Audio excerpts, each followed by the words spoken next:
চতুর্দিকে দাঁড়িয়ে আছেন। নবীজি বালির উপরে শাহাদত আঙ্গুল দিয়া লম্বা একটি রেখা টান দিলেন। সাহাবায়ে কিরাম বললেন, মান হিয়া? কল গো আল্লাহর রাসূল, আপনি আঙ্গুল দিয়ে লম্বা একটা টান দিলেন কেন?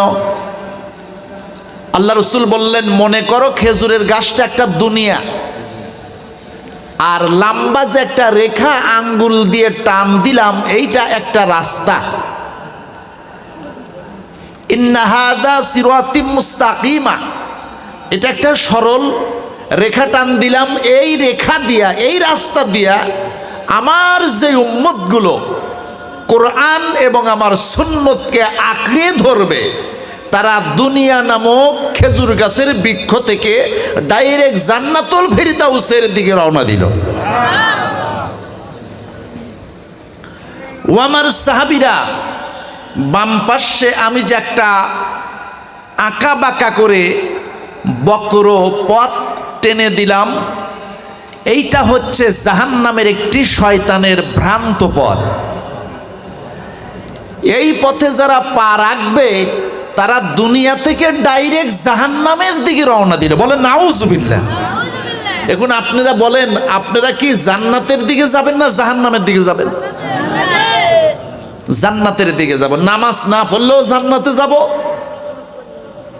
সুদ খাইলেও জান্নাতে যাব, যেটাই করি না কেন হুজুর জান্নাত তো ছাড়া যাবে না। জোরে কোন ঠিক কিনা?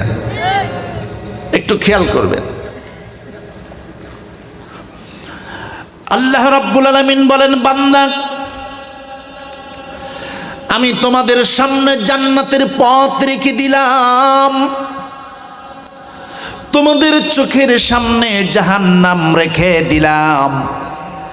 যারা এই দুনিয়ার মধ্যে জ্ঞানী হালফি জালিকা কসামুল্লিজি হেজরি, আল্লাহ পাক বলেন আমার এই দুনিয়ার মধ্যে যেই বান্দার মগজের মধ্যে, যেই ব্রেনের মধ্যে, যেই মস্তিষ্কের মধ্যে ভালো চিন্তা আছে, এই মানুষটা যদি আল্লাহকে চেনে, এই লোকটা যদি আল্লাহর প্রতি ঈমান আনে, এই লোকটা যদি নবীর উপর ঈমান আনে, লোকটি যদি আল্লাহর আসমানি কিতাব কোরআনের উপর ঈমান আনে, লোকটি যদি আল্লাহর ফেরেশতাদের প্রতি ঈমান আনে, লোকটি যদি আল্লাহ পাকের কিয়ামতের দিবসের প্রতি ঈমান আনে, ভাগ্যের ভালো মন্দ যা কিছু হয় তার উপর ঈমান আনে, মৃত্যুর পরে পুনরুত্থিত হতে হবে তার উপর যদি কেউ ঈমান আনে, আল্লাহ পাক বলেন ওই লোকটা হলো উলাইকা হুম খায়রুল বারিয়া।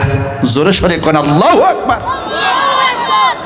আমার আল্লাহ পাক বলেন দুনিয়াতে ওই ব্যক্তি জ্ঞানী যারা ঈমান এনে আল্লাহর হুকুম যারা পালন করবে, এই লোকগুলি দুনিয়াতে জ্ঞানী।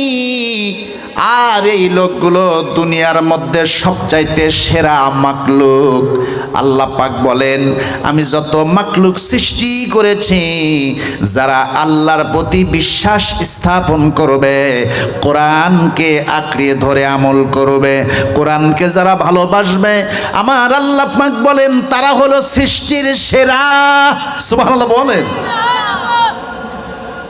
তাহলে সৃষ্টির সেরা মানুষ, এই মানুষের মধ্যে যারা ঈমান আনবে, নেক আমল করবে, তারা এবার সৃষ্টির শ্রেষ্ঠ। সুবহানাল্লাহ বলেন। যারা কোরআন পড়বে না, মানবে না, শুনবেও না, বিশ্বাসও করবে না, আল্লাহ বলছেন উলাইকা হুম শাররুল বারিয়া, তারা আমার সৃষ্টির মধ্যে সবচেয়ে নিকৃষ্ট, জঘন্য, একেবারে নরাধম। এখন আপনারা বলেন এই পৃথিবীতে যত মাকলুক সৃষ্টি করেছেন সবচেয়ে সেরা মাকলুক কে বলতে পারবেন কি? আল্লাহর জমিনের সৃষ্টির সেরা কারা বলেন তো সবাই? জোরে বলেন কারা? মানুষ। আল্লাহ পাক নিজে বলেছেন আমার সৃষ্টির মধ্যে সবচেয়ে বেশি সুন্দর হলো মানুষ। সুবহানাল্লাহ বলেন। বিসমিল্লাহির রহমানির রহিম।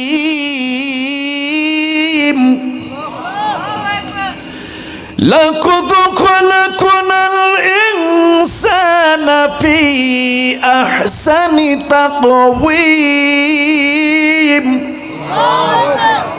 আপনারা বিরক্ত হচ্ছেন নাকি? আল্লাহ পাক বললেন এই পৃথিবীতে সবচেয়ে মানুষকে আমি সবচেয়ে বেশি সুন্দর অবয়বেই সৃষ্টি করেছি। মানুষের চেয়ে দামি আর কোনো মাখলুক আমার জমিনে আর একটাও নাই। সুবহানাল্লাহ বলেন।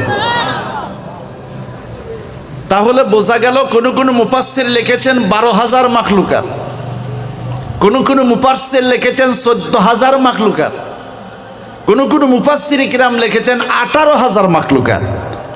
কিন্তু কত মাখলুকাত স্রষ্টা তিনি সৃষ্টি করেছেন তিনি ব্যতীত আর কেউ জানেন না। তাহলে এই সৃষ্টির মধ্যে মানুষ সবচেয়ে বেশি সুন্দর এবং দামি। আল্লাহ পাক এই কিতাবটার নাম কি বলেন তো ভাই? সবাই বলেন কি? এই কিতাবের নাম হলো 5টা। জোরে কোন কয়টা? এই কিতাবের প্রথম নাম হচ্ছে কোরআন মাজিদ, কোরআনুন কারীম। সুবহানাল্লাহ বলেন। নাম্বার 2, এই কিতাবের নাম হচ্ছে হুদা। নাম্বার 3, এই কিতাবের নাম হচ্ছে ফুরকান। নাম্বার 4, এই কিতাবের নাম হচ্ছে জিকির। নাম্বার 5, এই কিতাবের নাম হচ্ছে নূর। সুবহানাল্লাহ বলেন। আসমানি 104টি কিতাবের মধ্যে বড় কিতাব হলো 4টা, ছোট কিতাব 100টা। এই বড় 4টি কিতাব, তাওরাত কিতাব আল্লাহ পাক নাজিল করেছিলেন মিশরের ভাষা হিব্রু ভাষা। জাবুর কিতাব দাউদ পয়গম্বরের উপর আল্লাহ পাক নাজিল করেছিলেন, সেটা সুরিয়ানি ভাষা। ইনজিল কিতাব আল্লাহ পাক হযরতে ঈসা পয়গম্বরের উপর নাজিল করেছিলেন, এটা ইউনানি ভাষা। আর আল্লাহ পাক এই কোরআন নাজিল করেছেন সরাসরি মহান আল্লাহ পাকের কালাম এবং ভাষা। জোরে জোরে কোন সুবহানাল্লাহ। তাহলে যে ব্যক্তি কোরআন পড়বে আর শুনবে সে যেন আল্লাহর সাথে কথা কফনাকফন করলে সুবহানাল্লাহ বলবেন না? মুসলমান ভাইদের আমার, এই পৃথিবীর সবচাইতে দামি হলো মানুষ। এই কোরআন আমার আল্লাহ পাক পাহাড়কে দিতে চেয়েছিলেন, পাহাড় কোরআনটা নেন নাই। জমিনকে দিতে চেয়েছিলেন, জমিন গ্রহণ করে নাই। আল্লাহ পাক আকাশকে, এরপরে আল্লাহ পাক ফেরেশতাদেরকে দিতে চেয়েছিলেন, নেন নাই। কিন্তু 3.5 হাত মাটির মানুষ আমার আল্লাহ রব্বুল আলামিন এত দামি একটা কিতাব দিয়েছেন, যেই কিতাবটা মানুষ গ্রহণ করার কারণে এই দুনিয়াতে সমস্ত মানুষের মধ্যে যারা কিতাব পড়ে আর বোঝে, আর যারা শোনে, আর যারা আমল করে, আল্লাহ পাক বলেন এই পৃথিবীতে সবচাইতে দামি মানুষ হলো তারা।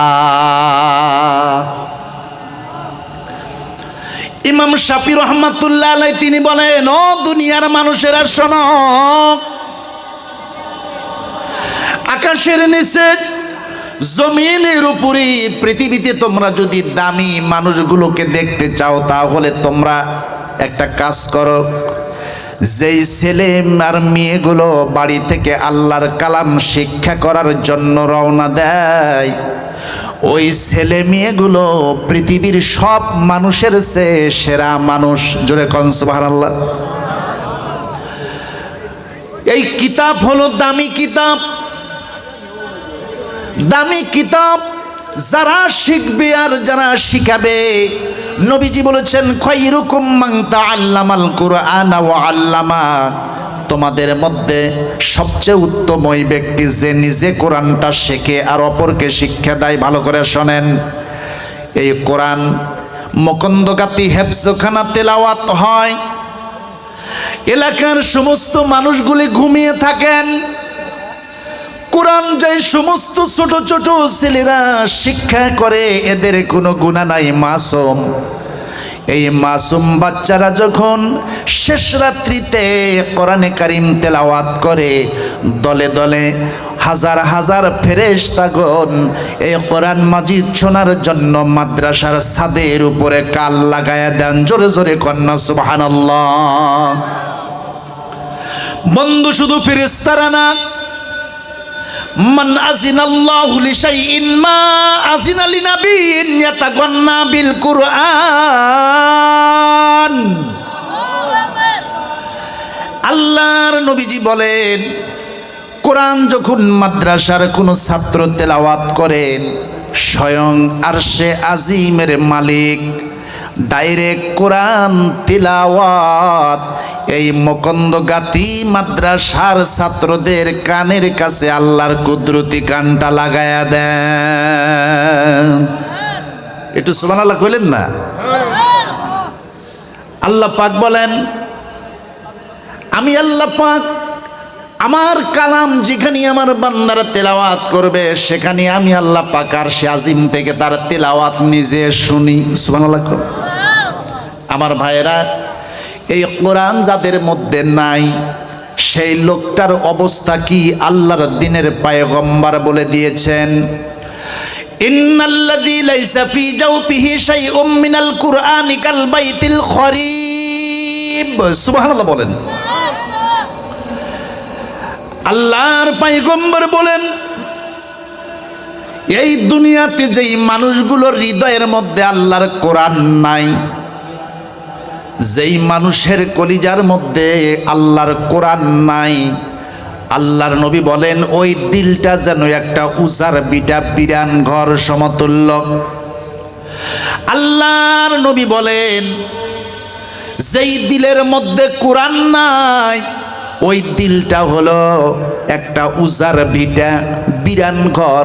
বিরান ঘর কাকে বলা হয় ভালো করে শোনেন, যেই বাড়িতে মানুষ বসবাস করে না, পরিত্যক্ত পড়ে থাকা বাড়িতে, বাসাতে জিন শয়তান ইবলিশ শয়তানের আড্ডাখানা হয়ে যায়, দেওপরি শয়তানের আড্ডাখানা হয়ে যায়।